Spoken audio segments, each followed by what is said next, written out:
What do you think about the Laker team now? Do you follow the box scores of the games every day? Just the Lakers. You're kidding. That is really a compliment. I was pleased to see you smile at the top of our show because once the game starts, you have a game face. You don't smile much out there. I don't think you have to do things for money anymore. Correct. What's up, Laker fans? Welcome to the Laker Film Room podcast. I'm Pete, joined by Darius. And D, one of the things we were excited about as Team USA gets set to play Puerto Rico tomorrow is LeBron and AD in sort of a style of five-out offense that we thought might translate for the Lakers into this regular season, and kind of the roles being sort of a sneak preview of what we might see. Yeah. Hasn't quite worked out that way. And you wrote on this for Silver Screen and Roll today. So talk to me a little bit about what you've seen. I was hoping that Team USA would be the test kitchen for recipes that LeBron and AD would cook up with Redick this regular season, and it really has not worked out that way. LeBron and AD have been great, and we've highlighted that in previous pods, but Redick has sort of said the reporting side was envisioning LeBron being off of the ball a little bit more and not being that primary on-ball player in order to alleviate that ask of him to have him be fresher and have it be a less taxing role for him throughout the course of the regular season. I'm skeptical that it will go as far as Redick might want it to go because LeBron's LeBron. But in a world where you envision LeBron being off of the ball more than what he has been in the past, for Team USA, he's actually on the ball more than what he's been for the Lakers, even the last few seasons. Now, last season, he was on the ball a little bit more, but for the Lakers, like D'Lo needs the ball a lot. Austin gets the ball a lot. And for Team USA, LeBron is playing like basically their point guard. He's in like the Draymond role offensively, but even beyond that, he's like bringing the ball up a bunch. He is getting outlet passes a lot. And it's like, oh, okay. Even in the backcourt, they're inbounding to him to dribble up, sometimes against ball pressure. And it's like, that has not been a thing for him and the Lakers. And I would imagine Redick doesn't envision LeBron being the guy who's getting the ball in the backcourt and initiating offense like a point guard, but he's doing that for Team USA. So that's one difference. And then the AD stuff to me is even the bigger thing where Redick is on the record. He talked about this at his introductory press conference where he's like, I've had conversations with AD about his role and I envision him being a hub of offense. And he's like, you see these dominant fives across the league, and they've got the ball a bunch. And he's like, I think that's a way to really get AD going and being more of a focal point within the offense. And on Team USA, it's like, he's not doing that at all. No, he looks like Kentucky AD, basically, where he is putting so much effort in on the defensive side of the ball. He's going to the backboards a bunch on both sides. And offensively, he's not getting really any post touches at all. He's at the top of the floor some in like delay actions where they're running the ball through him at the top of the key in order to swing it or to be a DHO guy. But he's mostly just screening and rolling. He is the recipient of dump off passes when guards penetrate, and he's going to the offensive glass. And I would venture to say that almost all of his points are off those sorts of things and like transition some, right? And so AD is not the hub that JJ Redick is saying that he might be, and LeBron is not the off-ball player that reportedly JJ is sort of shifting LeBron into more of that sort of role. And so LeBron and AD are thriving. They're just thriving in roles that like, oh, this isn't kind of what I expected or even what I hoped it might be, because these guys are getting a ton of reps this summer, and they're not really reps in the style of play that they will likely or maybe hopefully be slotted into when the Lakers season starts. So it was just an interesting idea that I was seeing play out. Yeah, a lot of LeBron at point guard with that starting unit, especially. You hit the nail on the head with him in the Draymond role, and, you know, Steph coming off one screen, Booker coming off of the other. And so, you know, that's obviously always going to be in LeBron's bag. And I think, you know, Mike would argue that when the games matter and when the score is close, LeBron was always going to revert back to that on some level or not. And that's sort of why the ball handling help that you need to get LeBron also needs to be able to play off of the ball for when the games matter, when you're in closing time and LeBron's going to have it a little bit more. But yeah, in terms of the starting unit, and that we've seen several turnovers from him. That's been the group that I've thought he's played the worst with, is that starting group, in part because he's so wholly in that role. And so we saw a decent bit more of ball security issues from LeBron last season toward the end of the year with the Lakers, and seeing some of that with the Olympics as well. And a lot of it is on those possessions where, now this is sort of the downside of the, hey, let's get the ball in triple threat position that I've been pining for. On a lot of those, he's standing up a little too straight. This is what happens when athletes get a little bit tired or they're not like in that full crouch. I remember even on the high school level, emphasizing the importance of being in an athletic position as opposed to standing straight up. But that's our default position. You have to remind yourself to, hey, get into a little bit of a crouch to improve your passing angles and all that. So he's getting passes deflected on the ball, stuff like that. It is what it is to an extent. When he turns up, that's something that reduces a little bit, but I do think it's something that's worth keeping an eye on. And then with AD, I really want to pull the thread on the AD point. I've got some numbers from Synergy about Anthony Davis and kind of how he scores. And it speaks to your point on the role that he has here on Team USA, where it's really like roll, cut, put back, off ball type of stuff. And so AD's these numbers are courtesy of Synergy. AD's most used play type were as a pick and roll man. He did that 20% of the time, 370 possessions, scored 1.16 points per possession, which was good, but not great. Put him in the 56th percentile as a roll man. But then when you dive into the roll man numbers a little bit, this starts to tell more of a story. When he rolls to the basket, 1.24 points per possession. By the way, if you don't have a gauge for what's a good points per possession or not, think like 1 point per possession to 105, somewhere in there, as being about average. And then anything above that is better. Anything below that is worse. So he's a good deal above that on the roll to the basket, 1.24, and did that about 2/3 of the time. He slipped the pick about 10% of the time. That's when somebody's going to show high on the level of the screen, and he can get behind that. A devastating 1.69 points per possession when he slipped the pick. But on his pick and pops, it drops all the way down to 0.76. So D, you're talking like a 1.3 on average when he's either rolling or slipping to the basket, 1.3, 1.4, and then about half of that when he's picking and popping. And so he does that about a quarter of the time. And then his next most used play type is in the post, right? And he was excellent at that. 1.5 or 1.05 points per possession out of the post. This is not including pass outs, which I'll get to a little bit later. But one of the things that was notable on both his post ups and his ISOs, and he only ISOs 6% of the time. Most of the time, if you're giving him the ball, D, it's in the post. Whereas everywhere else, it's rolls, cuts, putbacks, that type of stuff.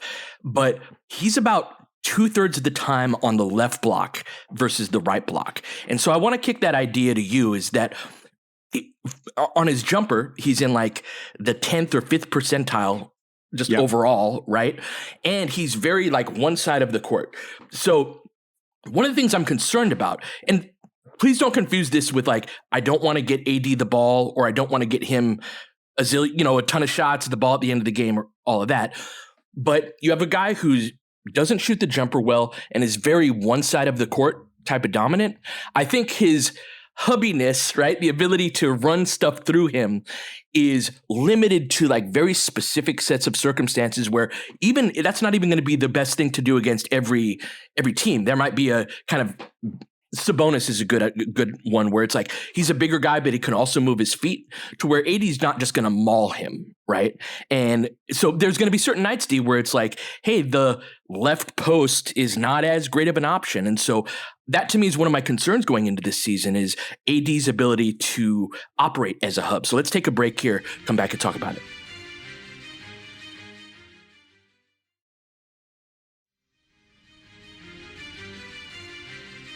It's interesting. I'm sure you weren't surprised with those numbers at all, first of all. Right. You've been saying for years that AD's great around the basket and his jumper has been waning since the championship season. Sorry, one more thing I wanted to point out. He's the only guy of his type that's over 20 points per game. The next closest guy that's sort of that type of big guy is Bam at 19. Yeah, and Bam is a hub player.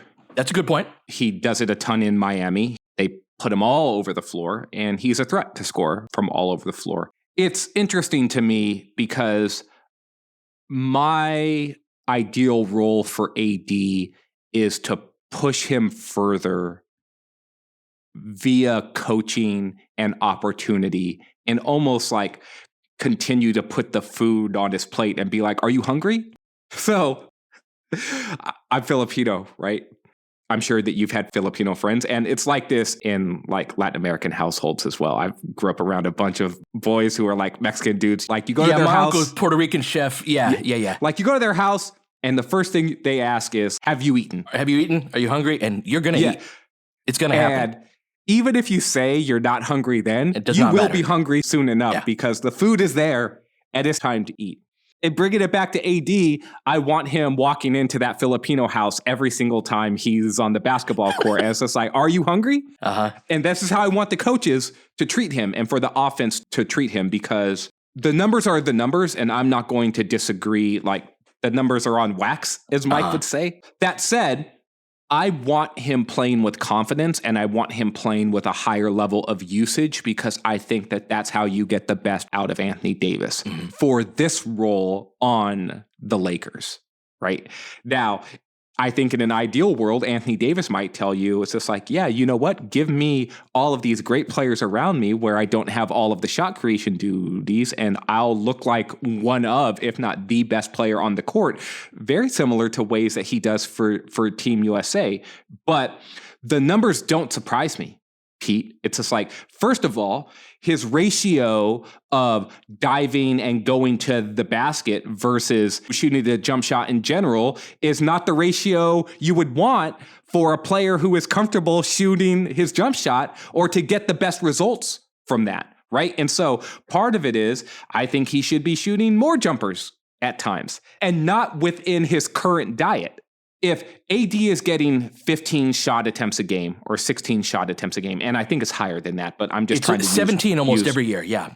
Yes, right? And so if it's 16 to 17 shots, if 3 of those are jumpers, then the variance and the reps in terms of how many of or 4 of those are jumpers, it's like, I want that number to go up.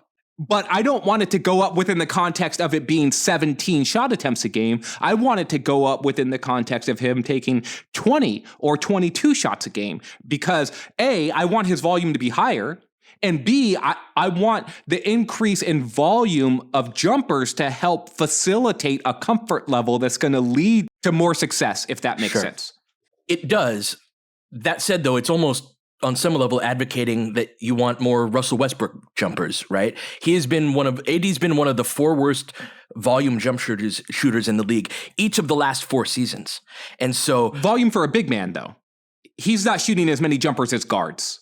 I'm talking about guys who have shot like 200 or 250 plus in the league. He's like bottom 4 in the league, right next to Russ almost every year in terms of his jump shooting efficiency. And so I think there's a certain amount of the defense is going to be like, fine, right? And so this, to me, is like at the core of the problem of playing through him a lot on the offensive end, is that if defenses can just be like, take the jumper. Like, that said, though, there is something to his rhythm and getting more touches and all that. I do think there's a way to split this down the middle. There is. My idea about AD has always been built around that he's one of the best players in the world, but he doesn't get treated as one of the best players in the world offensively. He is typically used as an aid to other players. Rather than like, you're actually good all on your own. And I understand why he's used as an aid for others, because he's good at helping others, and then he also gets points out of that. So that whole idea of, oh, look at AD screening and rolling and slipping screens, look at the efficiency on this. Like, when you're talking about picking and rolling and being 1.24 points per possession, and you're like, oh, that's in this percentile of picking and rolling, it's because players like Clint Capella get spoon-fed dunks by players who are getting downhill and just giving him lobs or dumping the ball off to him. Or like Derek Lively is getting spoon-fed dunks. AD is not getting spoon-fed a bunch of dunks all of the time on pick and rolls. That is a part of his diet, but it's not the only thing that he's doing out of that. He has to carry a little bit more of a load here. And when you look at 1.24 points per possession, the best offense in the league is like at 1.18. And so a pick and roll possession where AD is shooting the shot off of the roll is still a pretty good outcome for you. Oh, yeah. It's just that it can't be an every possession thing. In walking this out some, though, I think the fundamental question is AD going to shoot the ball with confidence? Because if he's shooting the ball with confidence, I'm fine. The parts of his game that start to get tricky is when he's turning down jumpers in order to try to ram his way into a crowded paint, because those possessions are less successful. And as a hub player, I think his understanding of when to shoot and what shot to take is going to need to shift towards him being more open-minded as a jump shooter. And that, to me, is a progression step that I think is most important for him in this sort of role. And it's where I'm hoping the coaches zero in with him about, like, what's a good shot and what is the type of shot we want you taking from here. And I would put that to you. Like, do you think he's capable of like sort of lessening his discernment in some ways and being like, I'm going to let this fly? I think so. And I think that part of the story, the first part of the season, is going to be, there's going to be some growing pains on making reads. And one of those reads is, hey, I got to take the jumper. We're going to talk about the new offense in a pod coming up. And because there have been a number of quotes from different players, and Redick said a couple of things. And the most interesting quote I thought was from AD, where the essence of what he was saying was like, none of us have really played in this style of offense before. That really caught my ear. Was at a Team USA media availability, he was talking about, I'm not putting a timeline on when we're going to get it. Like, I'm not saying by the end of training camp we're going to have it all figured out, but it just spoke to a level of change on the offensive end that I think is going to have a certain amount of growing pain, and I think a lot of it's going to revolve around AD and being able to make shot pass type of reads. There is part of this, though, and that I think that you struck on, that AD has often been used in part because I think it's his natural inclination as a screener, a roller, helping other guys type of player. That one of the common threads in the comments about the new offense is player movement and ball movement. That there's going to be more of that rather than, Austin was talking about this, just coming down, getting into a ball screen. And that you need screeners and rollers and divers in that type of style, right? When everyone's standing around, it's harder to dive to the basket because the defense is set. They know where you are. They're not worried about that. But the purpose of motion type of offense that they're talking about is to be able to create more decisions for the defense, which then makes them more vulnerable to mistakes. This is one of the great things about Golden State's offense, is that they've always been able to put like 6 to 8 attacks on you within a 24-second span. And it's like, if you can get 6 to 8 type of attacks instead of 3, it's way more. The defense only has to mess up once. And so I wonder, I don't want to like force it with AD from like, we have to play through AD. Like, we have to get AD the ball. But I view AD more and more as a finisher than as a hub, but I think he can get better at that with the reps, but I think it's going to take some growing pains. So let's take our last break, come back, and keep it going.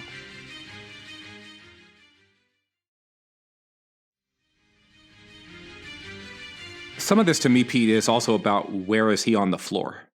AD was a hub of offense this past season, I thought, in a few different ways. One of them was in the same part of the season where Jared Vanderbilt was thriving as an offensive player. It was beautiful. And the ability for AD to play out of the post, I think, is super critical. And it's where I think the convergence of where his offense and the team's offense can come together and thrive. Yeah. One of the things that I talked about a bunch last season, and you highlighted in the synergy numbers, is that AD was really good in the post.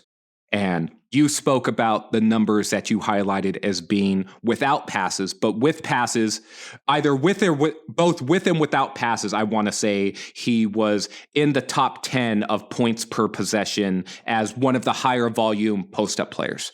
Yes, he generated the second most points out of the post this season in 481 possessions, including passes.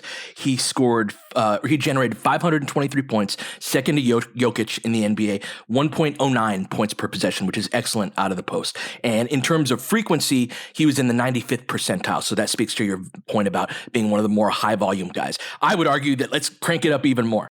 Yeah, put me in the 99th percentile when you're going to be this good at something. In the last 18 months, 24 months, AD has come into his own as a passer out of the post. In his first season with the Lakers, I actually thought passing out of the post was one of the weaker parts of AD's game for a player who was as high usage as he was. But for longtime listeners of the pod, they would know that I don't find that odd for a player of AD's age. I watched the entire career of Shaquille O'Neal. I watched the entire career of Tim Duncan, not as up close with Duncan, but I saw a bunch of Tim Duncan basketball.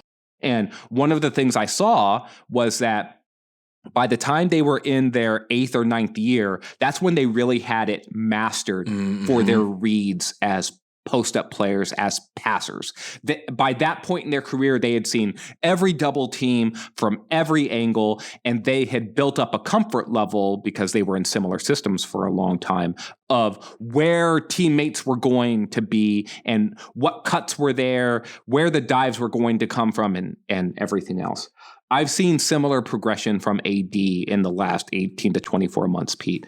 And if you're going to run a more traditional 5-out offense with moving and cutting and off-ball screens and all of this action, one of the best ways to use AD is say, you are an excellent scorer from this left block. Now what we're going to do is we're going to give you the ball there where you can look for your own offense, but also this is going to be a pet set of ours in order to then create shots for other players. We're going to run split cuts for D'Lo and Austin. We're going to involve LeBron in split cuts as well, where he could dive to the post or even pop out for the wing three that he's comfortable shooting. We can make it so, like, there's so many things that you can do out of basic post action with 5-out offense, where you start to move players around. And that to me is that action sort of whirring around your hub player. To me, the best way to use AD is put him at that left block and let him operate out of there, and then let the offense cook around him. Yeah, the more we talk about this, the more to me it's about like really emphasizing what he's already good at rather than trying to get him to be this super versatile hub of offense. The most specific circumstance I can think of is a lot of 5-out has the 5 at the top of the key, right? They're the player that's in the middle. Think Sabonis. Jokic does this, but a zillion other things, but Bam is often in this position. But yeah, the 5 is often at the top of the key, doing like Oklahoma's like dribble handoffs to the corner and whatnot. And that's the spot I like AD less in part because it invites the defense to just sag off of him. They know he doesn't want to take that shot in the first place, so it can clog things up. But from that left block, he had become really good last year, especially on dive cuts. We didn't have a ton of the split cut or organized off-ball action out of the post, but the way that if you're going to sort of half double team AD, that leaves half of an opening somewhere else. And the Lakers, what they did, they had such a mindset toward putting pressure on the rim. And I like this, by the way. I think there can be a counter to this, especially with Connect in the fold. But it was like, oh, we're going to dive from here, then we're going to dive from there, and then the last guy, we're going to dive with a third guy. You ran out of guys, and now Vando's got a layup at the rim.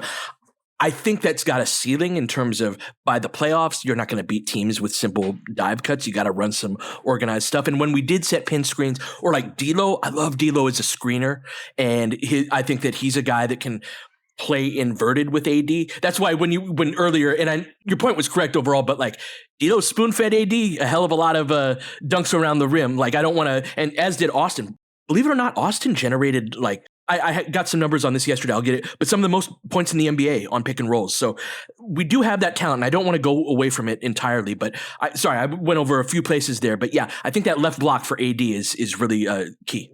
The thing is, though, too, Pete, is that you can still run those other actions and then dive AD to spots on the court where he can be the hub, even if he starts as a hub higher up on the floor, right? And so one of the things that Redick has talked about is, oh, you're not going to guard our non-shooters?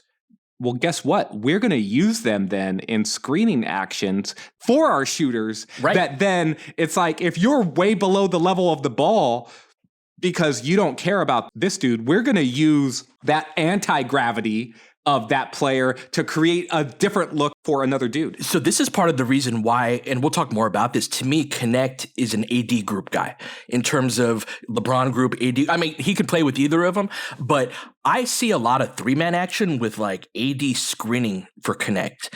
And he's so good at slipping. And so, for example, that stat I gave earlier about his insane 1.69 points per possession when he slipped the screen and dove to the basket.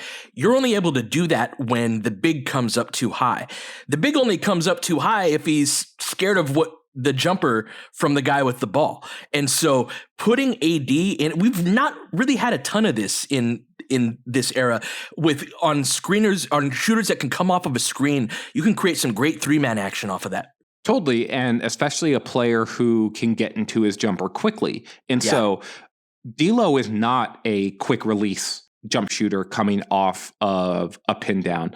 Austin isn't really either. No. I'd love to see Austin grow that part of his game because I think that he can do it, but he hasn't done a bunch of that the first few seasons of his career. Connect, though, he definitely is. And so putting him in those actions where can he scare the defense or can he cause alarm coming off of a pin down? And if he can, that is going to open up action for the screener. And whoever the screener could be Jackson Hayes, It could be Jackson Hayes. It could be Rui. It could be LeBron. Right? Yep. You could put anyone in that role, and that pocket pass is going to be there. I used to call that pass the Corver because he was one of the first guys where I'm just like, oh, he read it so well that he was not worried about the trail guy, his own defender. He was always eyeing what the big is doing because he was so used to seeing that pressure coming off of the pin down. You know who also made that pass a lot in his career? Who? The coach of the Lakers, JJ Redick, right? Yes. So that's something that, like, man, you give JJ Redick as a coach, Anthony Davis rolling to the basket, coming off of a screen. Dalton Connect is the guy that's coming off that. Even Austin and D'Lo, although that point you made of them not really being off-screen shooters, I want to do an Austin and D'Lo pod, and that's going to be one of the topics on it. But yeah, there's a lot you can do there.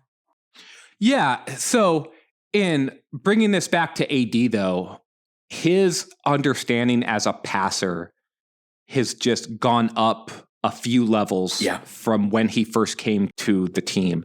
And personally, I'm encouraged by his growth in that area to the point that I think it can be a strength of the team if they are putting the ball in his hands and allowing him to be an off-the-dribble player while action is happening around him. If the action is purposeful, right? Where things get tricky is if it's freelancing, and like LeBron is way more equipped to deal with that sort of thing than AD is. But speaking of D'Lo spoon feeding AD for shots, AD spoon fed D'Lo for a bunch of like little runners and floaters and layups in the lane. With the ball, left elbow, left wing area, D'Lo sets that pin screen and then cuts right into the paint, coming to his strong hand. And that's where synergy can be between AD as a left block player and D'Lo as a left-handed player. Because if you put D'Lo in the right wing and AD on the left block, when D'Lo sets a pin screen and then he comes to the strong side, he is coming to his strong hand when he's going middle. And it just sets up nice connectivity between those guys and allows both to play to their strengths. Great to have a lefty in your backcourt. I always say, gives you some strong hand options going both ways. All right, I think we'll wrap up here. lots to talk about with AD and the role that he'll have this upcoming season on the offensive end, especially. One point we did not hit, D, that's food for thought and for a future pod, is I think that if we want more from AD on offense, it is right and just to take a little bit off of his plate on the defensive end. I think that has to be accounted for in lineups and scheme and all of that, right? You can't be everything on one end and then ask to run the offense a ton on the other. The Lakers have an unusual roster and unusual shot creation issues. That's not to say they're unsolvable. They're just unusual, right? We just illustrated that Anthony Davis is much more of an off-ball player these days than an on-ball player. And LeBron, one of the things that they've wanted to do is move him more and more off of the ball. But those are your two supermax guys, right? So it's asking for more shot creation beyond your supermax guys. That's usually who handles that. And of course they still can. But there's more of an ask of that on the Lakers than there are on most teams. So that's part of the fun, figuring out what this team can be. Everybody have a great weekend. Join me on Playback tomorrow as U.S. takes on Puerto Rico. Support the work I do on Patreon, Buy Me a Coffee. And we will be back on Monday to discuss probably talk some Olympics. But until then, you've been listening to Laker Film Room Podcast. We'll catch you guys next time. James has got it in low to McHale. McHale wants to turn. He's double team. Just pass out in front. Broken up by Worthy. Tip to Magic. Worthy dies on his belly. Magic scores. There's Magic got it. Magic fires again. They will. Lakers win the game. The Lakers win the game. Rebound of Lonnie. 3 seconds left. Van Exel to win it. It's on the way. Good. Kobe Bryant, 48 points, 16 rebounds. Shot with his 8th block shot that ties an NBA Finals record. A lot of Laker fans sticking around for this. You're seeing something that's very rare indeed. A Laker to get MVP chance in Boston. Of all places. Are you kidding me? Kobe, hard to believe. Are you kidding me? Unreal. Are you kidding me? Lakers looking to push. Bryant spinning in the lane. Back for Gasol. Pretty pass. And it's back to a 3-point game. Kobe Bryant picked up by Bell. There's the move. 2, 1. Miss it. Unbelievable. For the victory. It's over. Shot clock now to 5. Bryant. Yes. And that was a little tap to Alvin Gentry. Add insult to injury, Kobe. I mean, what a shot. I mean, you can't defend that. Are you kidding me? 2.1 seconds remaining. Denver a foul to give. Jokic trying to disrupt Rondo. He puts it in. Here's Davis, 4-3 in the win. Oh, it's good! Anthony Davis has won it for the Lakers! James again. Oh, he hits another one. LeBron James putting together a closing quarter against the Nuggets. This historic 2020 NBA championship belongs to the Los Angeles Lakers. The Lakers conquer the bubble, and banner number 17 will soon hang in the rafters.